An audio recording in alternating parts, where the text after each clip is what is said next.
How's it going, folks? I'm going to be showing off my Zerae's Resolve Amazon build here. Um, First off, I'm going to say my kind of goal this season was to make this item work. I always thought it was kind of interesting with the recent buffs to this and Charge Strike. I was like, you know what? I'm going to give it a go. So I made that my goal, and so far it's all right. It's not terrible. I'm enjoying it. It is a lot of fun to use, and I'm going to start off with a little critique and feedback for this item before I jump into the guide part. So with that being said, my issues with Zerae's. You can't really start with it. It requires a lot of investment before the damage is good enough and the survivability is good enough. You have to kind of like really invest into not dying because the shield is just so much better than this big ass pike to use. It's also hard to chase the final frame of attack speed with this if you want to actually have decent lightning damage. So you can really only hit the second highest at 105. It doesn't deal as much damage as the 100 shield combo as well, because you can run griffins with that and lean more into the higher end damage. So not only is this like less safe, but overall deals less damage. So that's kind of like my issues with this item. The pros, Joust. Joust is insanely fun. It is absolutely pivotal to this build. It's really fun to telestomp packs. The +6 to Valks and passives is really nice. Also style points. Like look look how big this fucking spear is. It's massive. It's pretty cool. It's just fun to use this giant ass spear and joust on stuff. And last up for the pros, it's extremely cheap.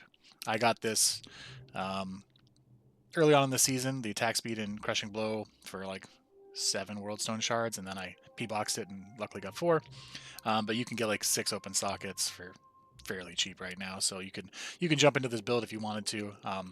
In terms of actually getting the Zeraes, it's cheap. The rest of the gear is not as cheap. But yeah, so why run Zeraes? It's fun. It's not meta. I think I might be one of the, maybe a handful of people, if not the only person running this build. And it's fun to have a spear squad. I got my girls, I got my boy. We all rocking the big spears. Yeah, that's it for my issues, my pros, and why I want to run it. So what would I like to see done to this? What would I like to see done to Zeraes? Initially, I wanted I made like a suggestion post on Reddit, and I wanted like a on-hit proc effect, and that was kind of like a shitty suggestion, to be honest. It's like, yeah, I just wanted like something else. I just wanted more damage. I didn't really understand why because I hadn't played too much with the item yet. The second up suggestion, which I still kind of think is a good idea and I would like to see, just because of the playstyle with Joust and like the teleport squad, is I would like to see an additional Valk. Right now, only Peace offers that. I think Zerae's having that would make some pretty interesting melee summoner build. Having four Valkyries out, and you could invest into that. I think that'd be cool. It gives it a unique playstyle with it. But that doesn't have to be done. So what I actually want to see done, and what really really is the core issue here, is Joust. Joust is only a 2+2, and this sucks because it's like a 3.5-second cooldown, and your main safety net and ability to keep yourself clearing packs fast is teleporting your squad onto stuff and dealing damage. So the biggest thing for your playstyle is like if you have something like a bunch of ranged archers or whatever else, those are really the things going to be dropping you fast. That's not so much the melee packs. You need to be able to joust on them, and moving quick is necessary. And if you can't move quick, then you can get fucked over, and that's how you die with this build. So I would love to see joust actually increased from 2 to 20. Because 20 is the 1.5-second cooldown. So then you could actually joust around, move your teleport squad, and I think that would be really fun. I think that would actually breathe a lot of life into the playstyle of this, even if I don't get my wish list of having an extra Valk.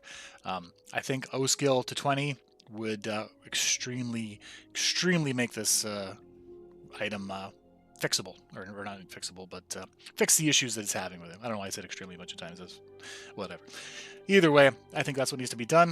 That's my critique as somebody who's been running this build all season long. You can see I've dumped quite a bit of kills. Is it just kills all? Is it all kills? Kills all? No. What is it? Kills? No, kills all. Alright, so I've killed quite a bit of monsters with this build. and so I have some experience this season with it. So joust a 20 senpai. I think that makes this item really usable. All right, now with my bullshit suggestions over, skills to use and what I've seen. So we have charge strike. I'm gonna start with this. This is terrible. It is absolutely useless. This despite its buffs, it does fucking nothing. It's terrible. Don't use it. It needs to do like 3 times the damage, and or just be completely reworked because it's not usable. Um, Next up is your power strike, and this is not terrible. I did when I initially started playing this, I would swap between my lightning strike and my power strike. Kind of going back and forth. Power strike does have a little more um, oomph on the mid area around you. However, lightning strike, when you do get to bigger density, it just starts popping off way better, and it keeps bouncing between different mobs and things like that. So the more you get out, the more damage you can do. This is just like, and honestly, the single target damage is also comparable, despite power strike being stronger. When stuff bounces back to bosses or heavy mobs, like you end up getting pretty much just as much. And if I really have an issue, I just go to jab, even though it's like a 1-point wonder. It's got a bunch of plus skills to it. So, um, yeah, that's pretty much the play style you're going to use for your skills. You're just going to be jousting, and you're just going to be lightning striking, and then whatever you can't kill, you jab. That's it. Those 3 skills. Um, your breakpoints. So we're going to go over those breakpoints. You want to hit 86 faster hit recovery. This is the sweet spot. This is really unattainable at 174. It feels really nice. You got to be able to come back after you get hit when you go teleport into those packs.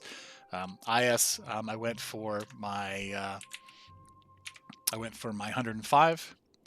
This was pretty dang necessary. 174 would be nice, but I tried to get the sweet spot of having enough lightning damage plus defensive. So yeah, 105 is pretty much you're gonna get, and that's gonna be what you're looking for in those two. It's really easy to get the faster hit recovery because the Steel Carapace and the Crown of Ages and your passive dodge pretty much gives you all of it. And I think I'm over capped on that anyways. Yeah, I got 90, right? So I've already surpassed it pretty easily. And yeah, so we'll go to the next thing. We'll go to the Merc.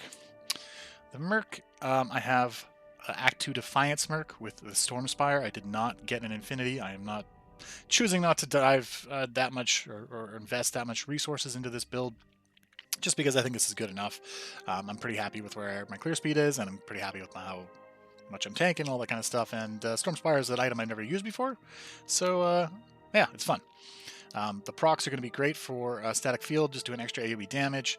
I could put like an Essence on him and have that procking a little bit more, and then like get like something on the helm to help that as well. But I kind of just made him his own spear tanky boy. He does a good amount of damage. I got some good corrupts on his gear, sort of kinda. And yeah, the Defiance is really necessary. I went through Act 1 mercs with a bunch of different stuff. Vigor Aura is nice, moving fast, but Joust is going to be moving you quickly anyways. I tried Act 3 mercs. I tried the Prayer one. Prayer's not bad because it keeps you afloat early on. When I was farming early, and he does a decent amount of damage. However, I noticed that the blizzards they take too long to fall. Like I feel like I was done packs before blizzard was even really hitting, so that kind of sucked. I tried an Act 3 Merc with lightning as well, and I thought like, oh, static shock procs, those would be really cool, and those were also kind of meh. He ended up dying a bunch. I tried Act 5, and it's okay. I mean, I ended up getting a CTA, and I don't really need the attack rating or might. I mean, like, yeah, it helps, but like, not really, because it doesn't really matter too much. I mean, the Valks are going to be doing the power strike damage on the ground, and I'm going to be doing lightning damage anyway, so it's like, not really needed. So Defiance, Act 2 Merc ended up being my perfect choice, and ends up getting me to, I think it's like 21% when I actually have him. What is that? There you go, 21%, right? So you can see damage reduction is decent here. Yeah, so those are my mercs. For my gear, again, we'll go over the Zerae's Resolve. I got the increased attack speed and crushing blow corruption. and added in a bunch of faucets. I went with the cheaper faucets, the 4.5s. Crown of Ages, I have 30%, 15 IS, and I think it's a 7 and an 8 all res. So it puts my all res up to 45%, and then I have 154 in there as well. I have the Life After Kill Corruption, which is really huge in this build. Life After Kill is massive because you want to just keep churning out kills and keep coming back. I got the Maras with the plus, well, not +2 obviously, but cannot be frozen is the big thing here. I have my Wisp Projector and my Bolcathos with 3% mana stolen. I got my Steel Carapace. This was really interesting item. I really like the black look of it, and 3 open sockets for the obviously lightning res 4.5s. I put them in there as well. It's a fun armor. I like the plus skills. I really tried to get a lot of plus skills in this build, just for like improving my Valks as well, because I'm kind of heavy on my summons. Then my T-Gods, I got the increased attack speed because I need that to hit my final breakpoint. Javelin, Spirit, IS, Gloves. These just have like some extra stuff. I needed Fire and Cold res because I have a lot of Lightning and a lot of Cold right here through these things. So this also helps me cap up my other bit of reses. And then I have War Trap Boots just with Life After Kill as well, just because I need that Magic Find, and the extra stats don't hurt either. So that's it for the gear. Got CTA on swap and a lidless with +2. So that's it for the gear. I guess we have to do my skills next. So skills, 1 point wonder and everything, because I have a lot of plus skills. I have 17, or rather 16.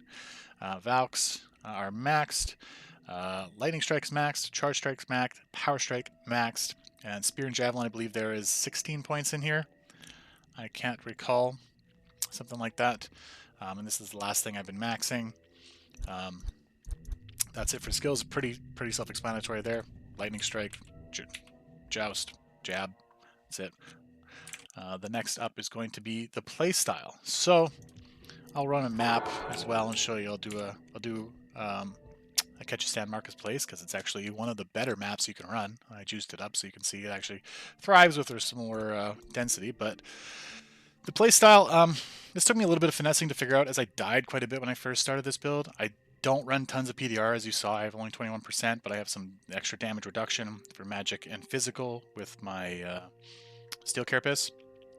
And I got a lot of armor, so, I mean, again, I tried to really do as little defensive stats as needed. That's why I'm running the T-Gods and things like that.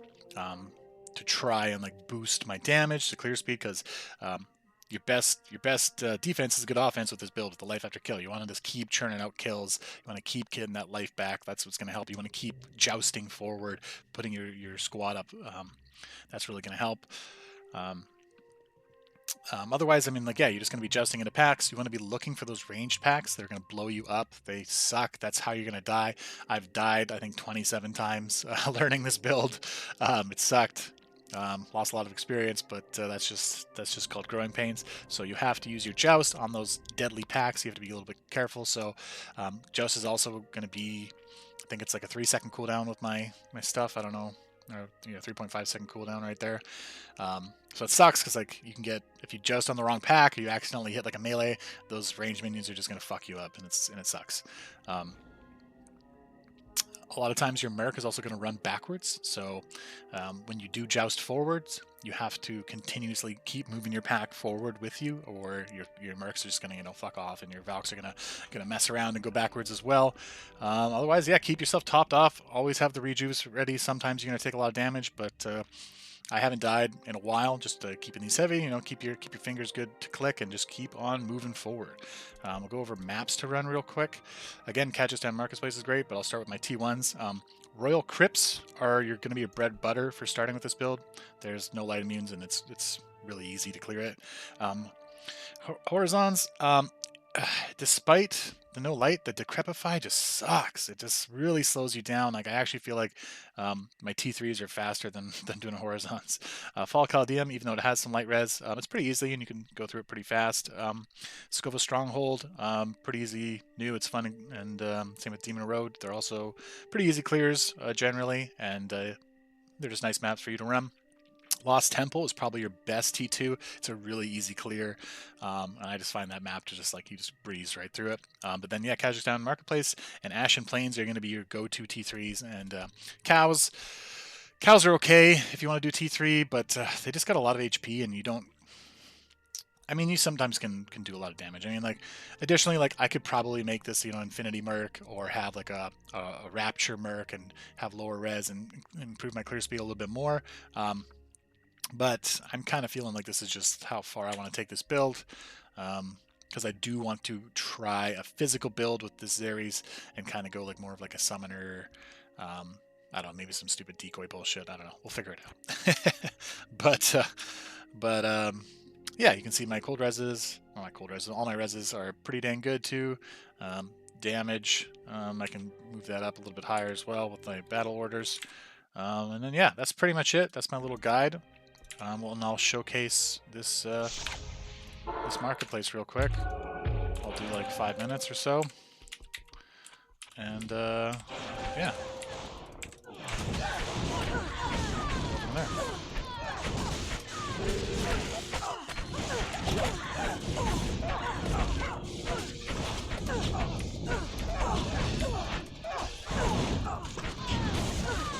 See, like keep moving back forward. Important. Gotten 100, almost 140 DPS. More density, obviously better.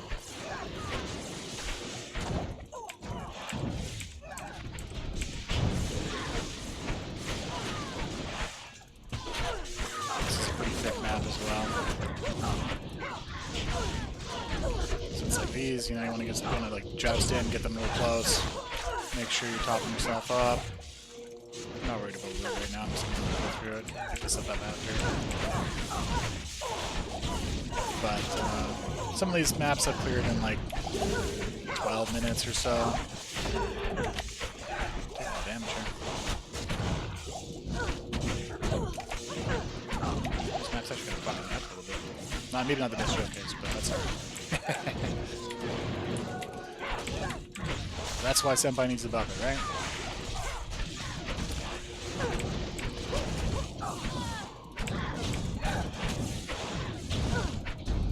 It is a lot of fun to TP on packs, move fast when you joust and stuff like that.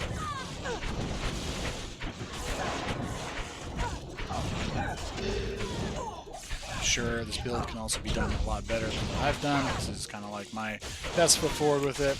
Trying to do something that's hasn't been done, not as meta, especially with the buffs this item's got. It's always been kind of on my radar.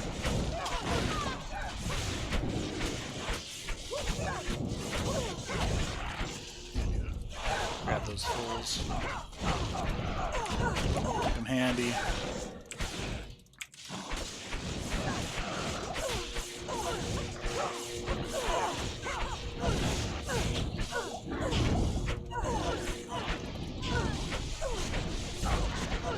See, I messed up my joust there by not bringing my guys forward.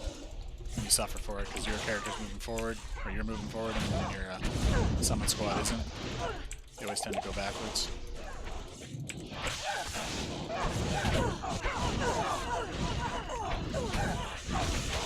So that's my biggest issue with this build. It's like I wish I could just joust more, move myself, move my pack around more. It's a little safer, because again, you don't have that one-handed shield combo, you don't do as much damage, so you're a little more vulnerable this way.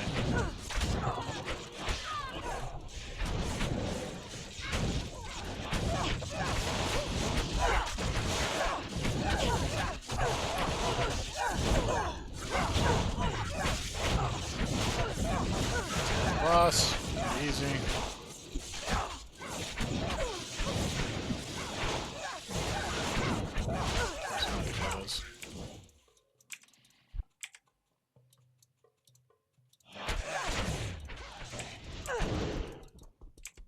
I'll do a little more. But this is just, yeah, general build. I have to do a full map. It's probably going to take me a little bit because it's like 80% or something density. But, yeah. This is the build. Hope you guys like it. guide. Not much else to say other than, yeah. Cool. Hope you like it. Spear enjoyers unite, dude. See ya.